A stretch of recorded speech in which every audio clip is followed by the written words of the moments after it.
A senior UN envoy warned Saturday there was a grave risk that a miscalculation could trigger conflict with North Korea as he urged Pyongyang to keep communication channels open after a rare visit to the reclusive state.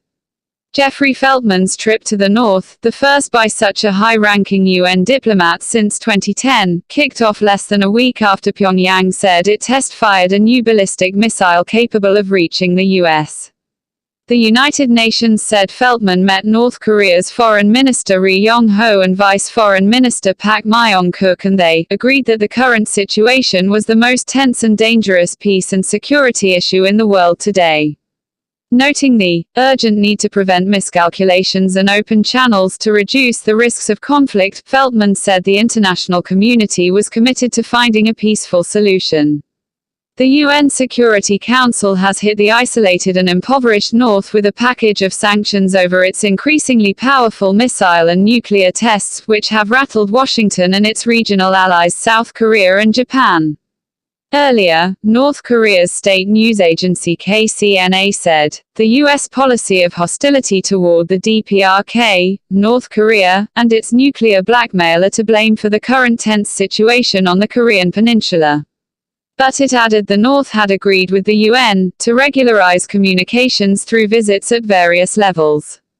Nuclear preemptive strike. The KCNA report did not mention any meetings with leader Kim Jong-un, who has ramped up his impoverished nation's missile and nuclear program in recent years in order to achieve Pyongyang's stated goal of developing a warhead capable of hitting the US mainland.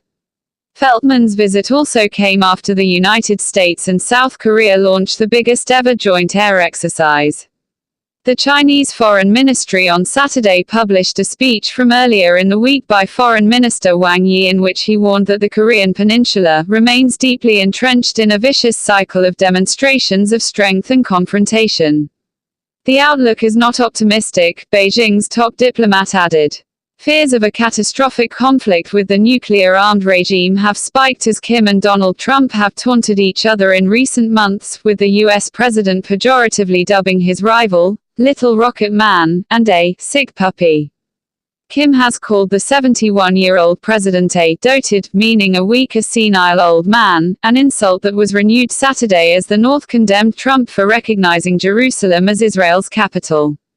Considering the fact that the mentally deranged doted openly called for a total destruction of a sovereign state at the UN, this action is not so surprising, KCNA quoted a foreign ministry spokesman as saying.